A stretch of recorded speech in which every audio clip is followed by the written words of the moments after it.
Hello YouTube, welcome to my Axis and Allies channel. Today I wanted to make a follow-up video to a discussion I've been having with one of my subscribers. We've been having a really good conversation about Russia and Germany, and if you want to check out the details of that, you can look at two of my prior videos, Axis and Allies 1942 Second Edition, Blunting the German Advance, and then Axis and Allies 1942 Second Edition, Bacon Saving Russia's in parentheses. And so we kind of went back and forth on a couple different ideas, and we looked at possible things that Russia might do, some of which are illustrated in my prior videos. And then he got around to playing with a couple of his friends, integrated a few of the ideas, let me know how things went, what worked well, what didn't work well, what things did they try that maybe we didn't talk about, he and I. And it really went well, I think. He did end up winning the game as the Allies. I know surviving as Russia had been a difficult thing for him, as it is for many of us. So ultimately he was successful in that, so I was very pleased to see that some of my advice was useful. Like I said, he didn't do everything that I tried, and he came up with some ideas on his own, and as what tends to happen when you're playing with allies, sometimes they don't want to do what you want them to. So it was kind of a hybrid approach, but like I said, he did win that game, so that's excellent news. And then after he provided me with some information on what each country did, I was then able to really think about that, provide my own feedback based on their specific game. So I found that really interesting, a very excellent exercise, and he brought up a very interesting strategy, an interesting idea for Russia on the first turn, which is something that I want to examine here. How I might integrate. I've been looking at ways to possibly integrate it with my normal strategy of going after West Russia and Ukraine, and it does seem to stretch Russia a bit thin, but I think there is a plausible way to do it, so I just want to present this to everyone, kind of get your thoughts, see what you think. Is it worth it to make these moves, even at the cost of being overly stretched potentially, or is it not maybe?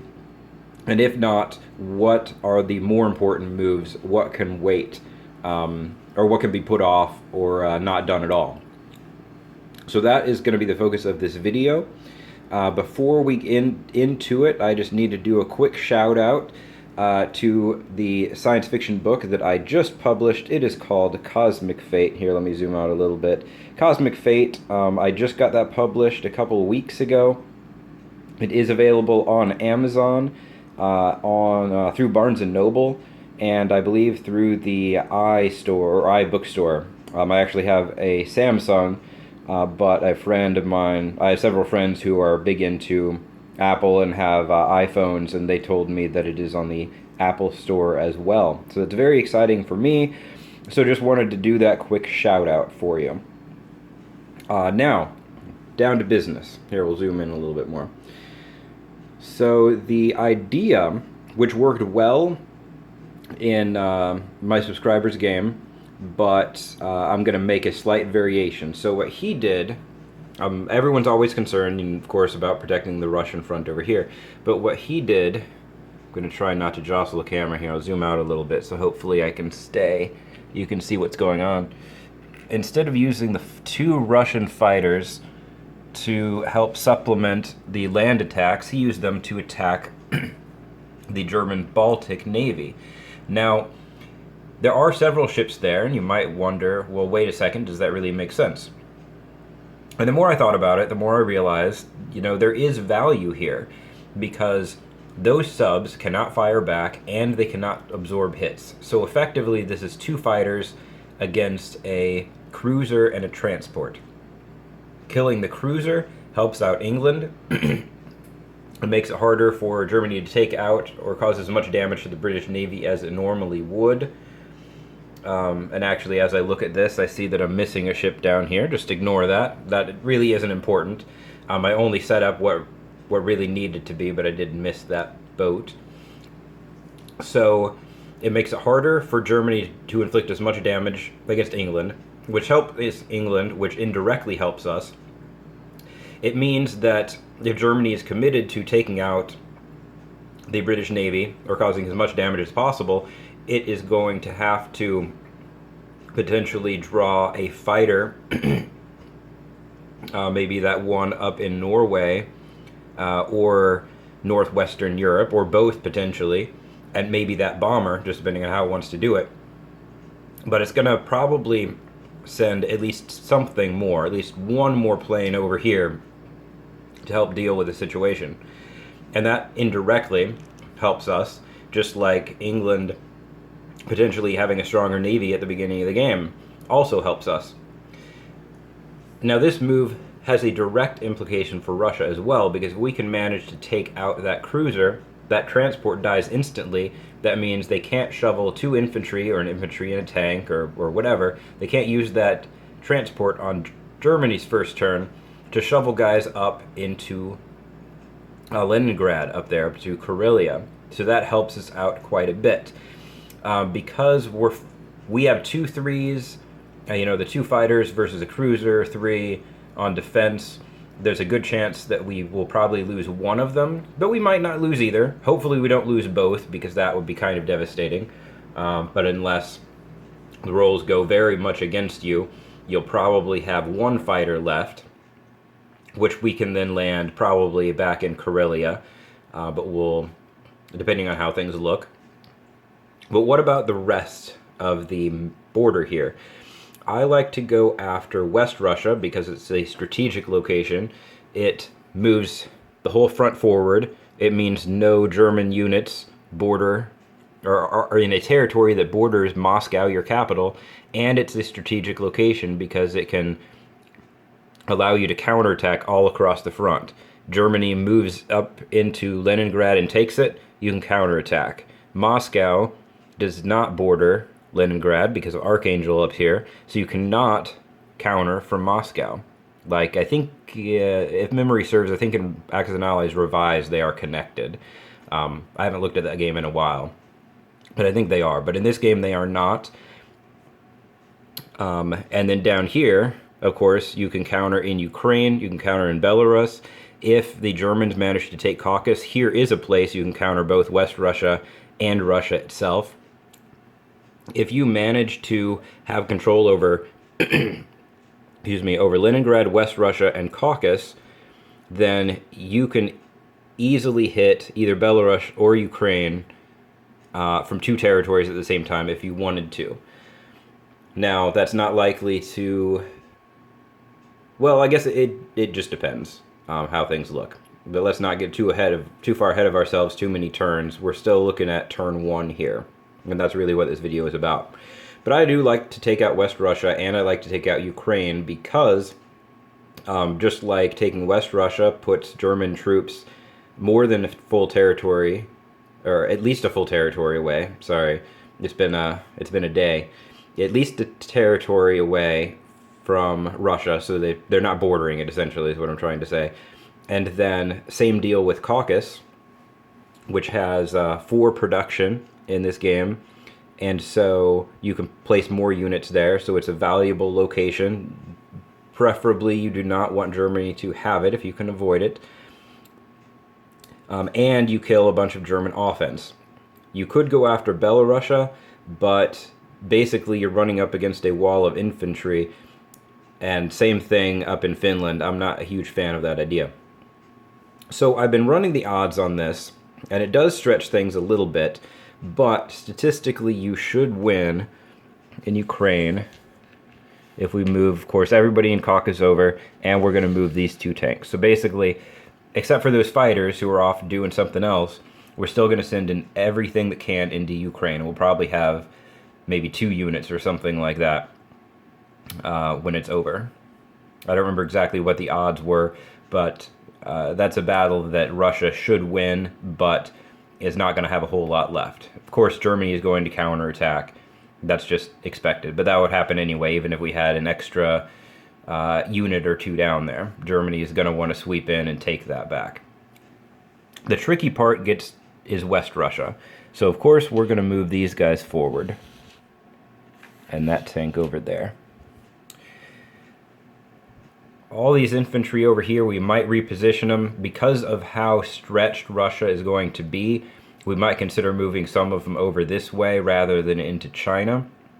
On the other hand, if you think Japan is likely to be an aggressive player, you might not want to run that risk. So that's something to think about as you think about this strategy and how things look over in Europe. This infantry, of course, can't get anywhere. He's going to move up to Leningrad on his turn.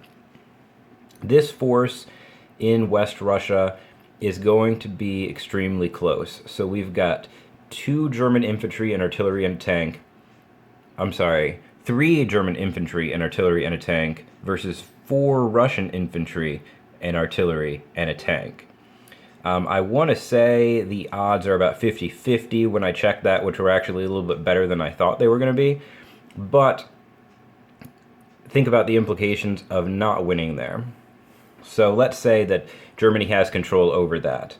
Now it has a territory that borders Caucasus, borders Leningrad, borders Moscow itself, which is not a very good thing. And we will have lost our offense, some infantry, which are important, and a tank. But at the same time, we want to make sure that Leningrad stays strong. Well, our fighters, one or both of them, depending on what happens, are going to land in Leningrad at the end of our turn.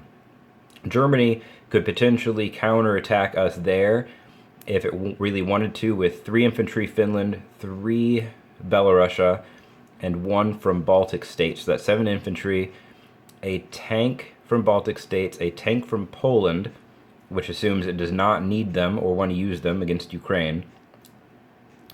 And it's going to have a lot it needs its fighters to do, but we might, for safety, assume that maybe it sends one of its fighters up there. With everything else it wants to do, it can still spare 1. So Leningrad could potentially have a lot coming at it, but at the same time, if West Russia, we either don't take it or it falls, we're in a lot of trouble. So what I would recommend at a minimum is going to be to send this artillery down here, because it's equally good on offense and defense, and so we can use it in a counterattack somewhere. It's a lot more valuable there than something else. So at the very, very minimum, I'd recommend moving that artillery there. The infantry, we can easily place 2 more infantry up there in our mobilization phase, and we're going to move this guy over, and we'll have fighters landing. That still probably is not going to be enough if we start moving additional infantry out of here to stop the Germans. However, what we might consider is daring the Germans to attack. So maybe we move 2 more infantry here, move this infantry over there, put 2 more infantry, so now we've got 5 infantry, a fighter or 2. Germans are probably going to take heavy casualties, but they'll probably take it if they want to devote everything to that territory. Now, if they should do that, we can use our force in West Russia to sweep up there, potentially, and take it out. We would be down 2 fighters, and so we would want to consider on our turn, on our first turn build phase, building some sort of offensive unit, because it's likely that we're only going to have the offense that is in West Russia at the end of Germany's first turn, if they counterattack in Ukraine, which they probably will, and they counterattack in Leningrad. The thing about Leningrad, we want to make it look as... We want to have the defenses be as strong as reasonably possible, I think, without sacrificing our strategic objectives of West Russia and Ukraine. So I think we can get pretty close to that. It is kind of tight, and that is what I'm kind of iffy about right now. So that's something that I would appreciate feedback on, if anyone has any thoughts on it. If you think that that's something that Germany definitely is going to go after, or given how the rest of the front looks, the loss of West Russia, the loss of Ukraine, the British Navy in a stronger position, the loss of the German transport in the Baltic. Is that something that you think Germany is still likely to attack Leningrad if there's a stack of infantry and a couple fighters there? Or do you think they might hold off? So if you have any feedback on that, I would be interested in hearing it. This is still something that I'm working through. The idea intrigues me, but I'm not totally sure if it's worth spreading everything out like this. So, like I said, very interested in your feedback. I'm sure you could tell as I kind of went through the video and started to say one thing and then, no, wait, let's rethink that, that you probably got that vibe that I'm still working through this in my head. So, I hope you enjoyed this video, and I'm going to go ahead and stop it here, but I look forward to hearing your feedback.